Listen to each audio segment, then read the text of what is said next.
Sean muy bienvenidos al canal. Hoy vamos a hablar un poco de la actualidad en lo que es obligaciones negociables, que creemos que estamos en medio de un contexto enrarecido respecto a la dinámica que han tenido los rendimientos de estos papeles. Así que bueno, vamos a pasar a reflexionar juntos y tratar de llegar a algunas pautas de cómo podríamos actuar u operar en base a nuestro perfil de inversor. Así que pasamos ahí.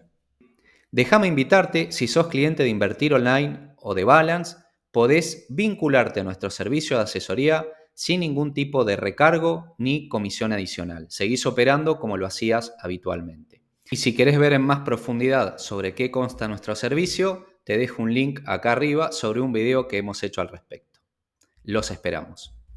Bien, ya hemos estado hablando sobre la compresión de las TIR que han sufrido las obligaciones negociables, o sea, sobre los rendimientos ofrecidos por estos papeles durante el último año. Como vemos ahí, hemos trazado más o menos una flecha promedio y ven claramente cómo las TIR han comprimido de TIR promedios de alrededor de un 10% hace un año a actualmente TIR promedios entre un 6 y un 7%, por lo cual es un rendimiento, una compresión importante de los rendimientos ofrecidos.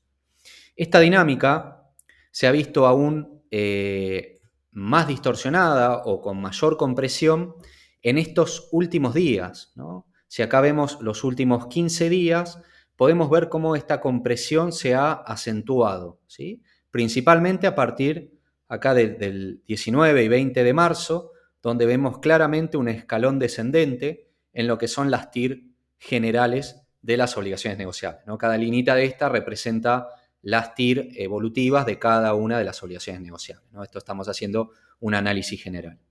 Como contraparte, si analizamos las paridades, recuerden que siempre cuando una ON tiene mayor paridad, tiene menor TIR, y cuando tiene menor paridad, tiene mayor TIR, ¿no? O sea, cuanto más cara está en el mercado secundario, la TIR es menor.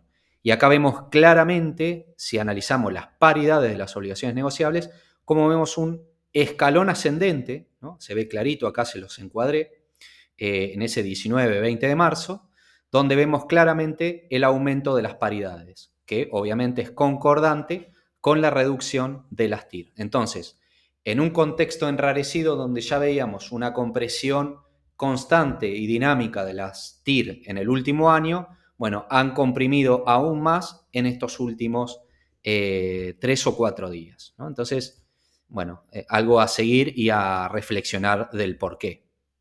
Esto ha hecho que actualmente, bueno, tengamos, acá puse algunas ONs de referencia, nada más, para que vean, bueno, que las TIR evidentemente han comprimido y mucho y rondan en perfiles moderados entre un 5 y un 8% aproximadamente.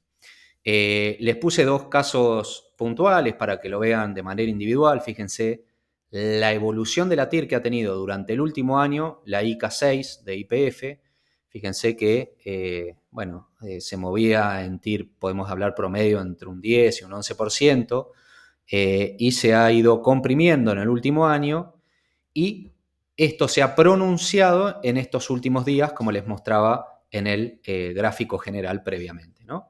Llegando a TIR actuales, por ejemplo, de la ICA 6 de 5,3%, ¿no? Una ON que hace un año rendía entre alrededor de un 12% de TIR, ¿no?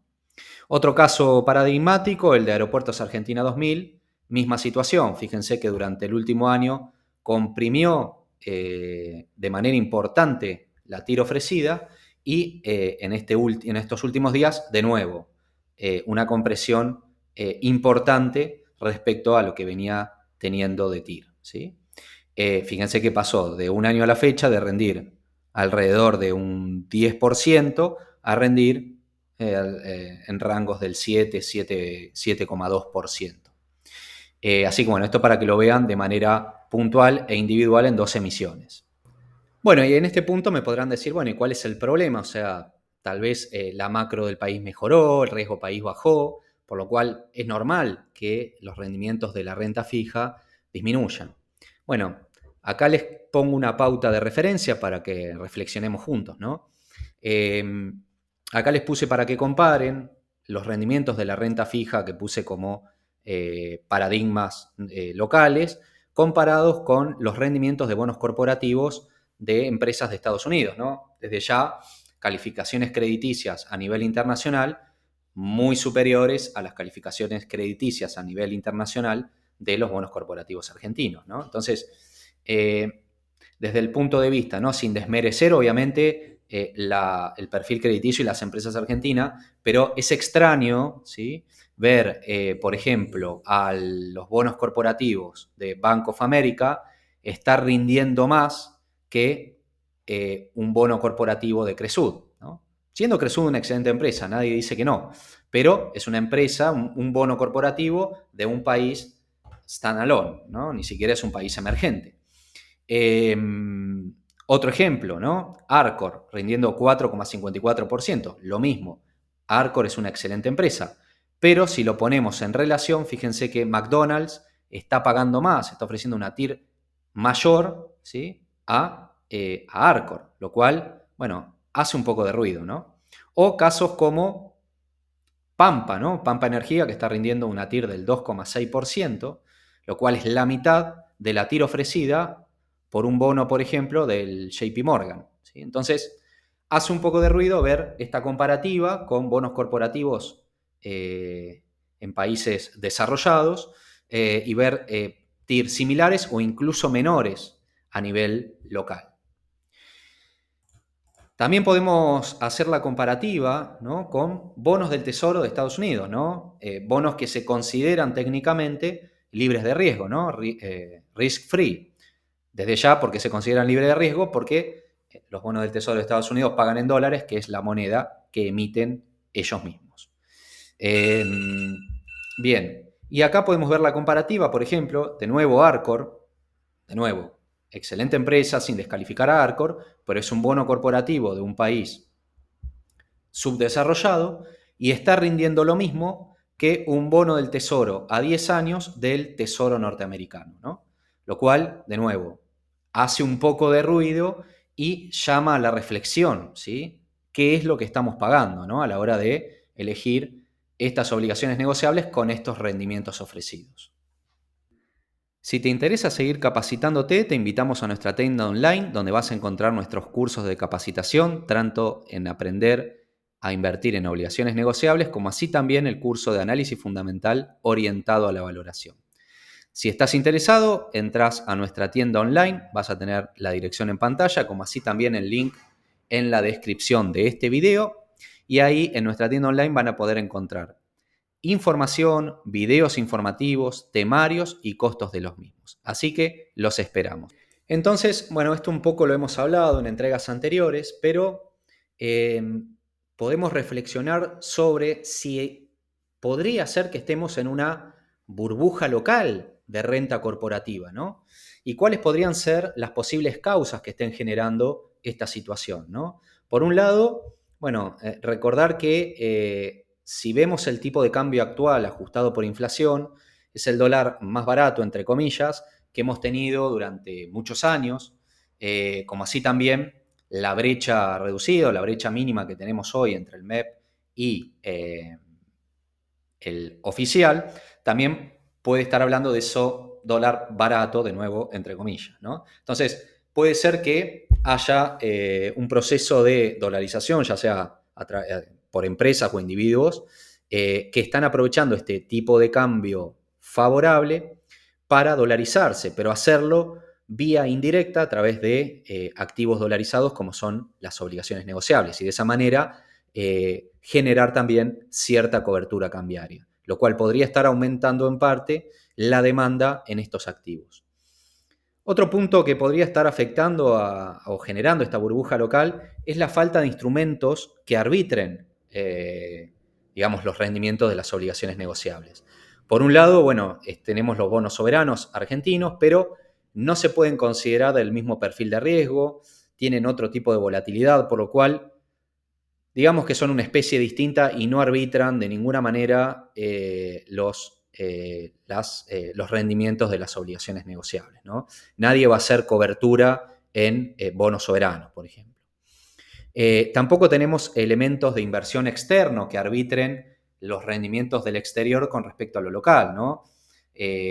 Por ejemplo, no tenemos ETFs de treasuries, de renta fija soberana estadounidense, lo cual podría llegar a arbitrar de alguna manera las TIR ofrecidas por estos elementos locales, lo cual, bueno, esta falta de elementos que arbitren puede estar también contribuyendo a esta burbuja local.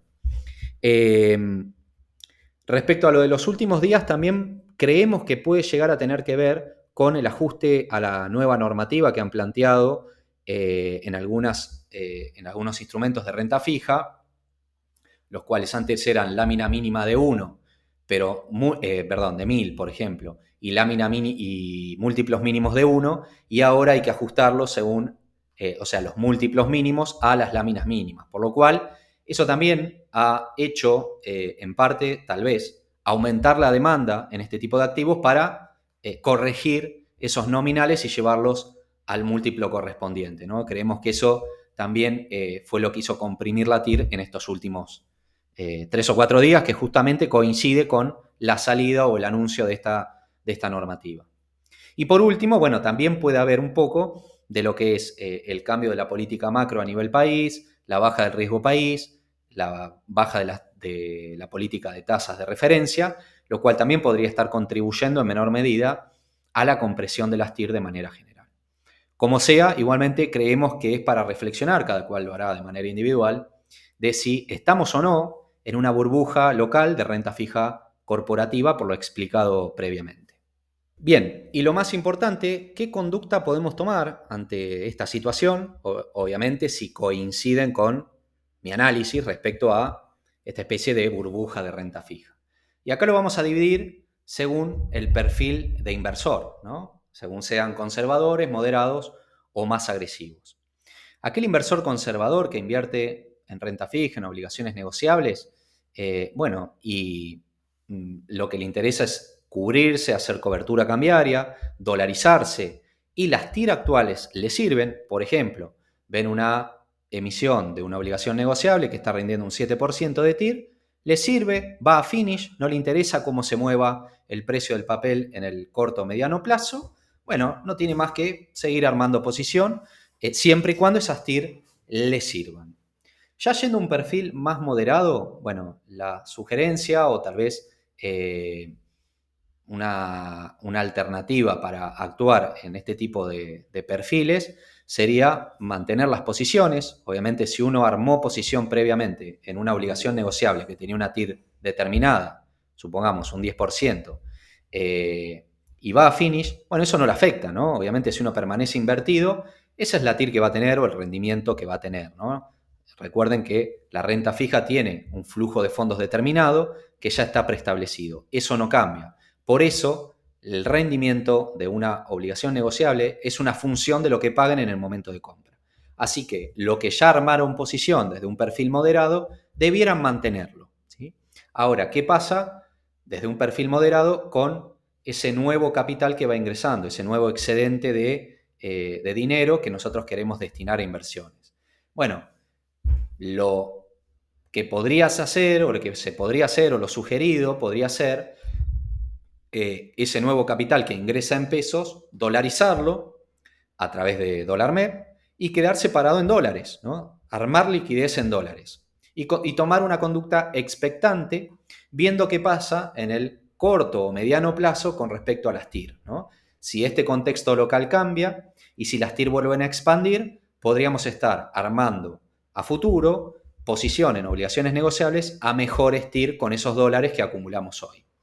Desde ya es una alternativa especulativa, un tanto especulativa, porque no sabemos qué va a pasar el día de mañana, pero desde un perfil moderado podría ser una alternativa válida.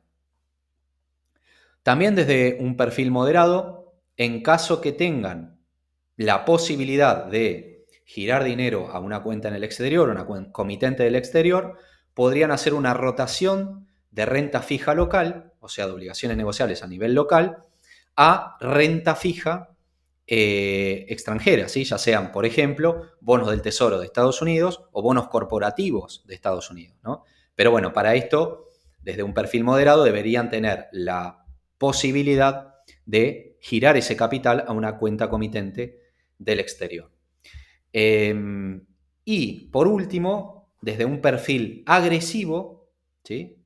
¿Qué podríamos considerar? Bueno, que estas compresiones de las TIR que han llevado a las obligaciones negociables a tener paridades máximas, bueno, pensar que esto se debe a la burbuja que comentamos previamente y que ha llevado a rendimientos de la renta corporativa nacional a TIR un tanto irracionales si la comparamos con rendimientos de bonos del Tesoro de Estados Unidos o bonos corporativos de Estados Unidos, y podríamos tomar una conducta de desarme de cartera, ¿sí? Vender nuestras posiciones a estas paridades máximas históricas y quedarnos con liquidez en moneda dura, ¿no? Quedarnos parados en dólares, especulando con que esto es un contexto transitorio y armar posición a futuro con mejores TIR.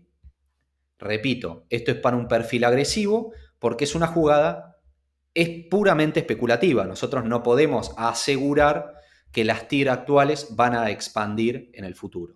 Pero considerando que son paridades muy elevadas y TIR muy bajas, principalmente en aquellas emisiones que son de perfil conservador, bueno, podríamos desde un perfil agresivo y desde una estrategia especulativa plantear esta estrategia de desarme y expectación respecto a futuro y armar posición en obligaciones negociables una vez que expandan TIR. Y mientras quedarnos líquidos en moneda dura. Por último, otra cuestión que estamos viendo es que se está dando un campo fértil para ciertos arbitrajes, ¿no? Esto es debido a que algunas emisiones, algunas obligaciones negociables se han revalorizado más que otras emisiones. Lo que quiere decir es que han aumentado de paridad o han comprimido la TIR mucho más que otras emisiones. Entonces, bueno, acá ponemos dos ejemplos. Podemos ver de este lado el arbitraje posible entre lo que es la IMCHO de YPF dentro de la misma empresa, mismo perfil de riesgo, con la IMCIO. Desde ya la única diferencia acá es que la IMCHO es garantizada, pero si vemos el arbitraje, bueno, vemos que está a favor de la IMCIO, ¿no? Si vemos acá, vemos una brecha más grande que la que tiene habitualmente, ¿no? Entonces, básicamente podríamos aprovechar esta mayor revalorización que ha tenido la IMCHO, venderla y armar posición en la IMCIO, que hoy con ese capital nos ofrece un flujo de fondos futuros mayor. Mismo ejemplo, pero con la IK6, que se ha comprimido de una manera importante, y si hacemos el arbitraje o el análisis de arbitraje con la IMCIO, bueno, vemos que juega muy a favor, ¿sí?, de la rotación de IK6 a la IMCIO, y si lo vemos por la comparativa de TIR, bueno, vemos claramente una brecha máxima entre las TIR ofrecidas entre las dos emisiones, lo que nos habla de un arbitraje posible y un arbitraje válido de la IK6 hacia la IMCIO, ¿sí? Así que, bueno, son otras cosas que en estos contextos de volatilidad hay que estar atentos para poder aprovechar. Obviamente los arbitrajes también los sugiero o los remarco para perfiles agresivos, ¿no? Bueno, esto era lo que les quería hablar, un poco para reflexionar del contexto actual, de la situación actual en la renta fija corporativa local. Así que bueno, como siempre les digo, si les gustó, si les interesó, si ven valor en esto, déjenle algún like, compartan, dejen algún comentario, que es así como podemos seguir creciendo y seguir trayendo este tipo de material. Nos vemos la próxima.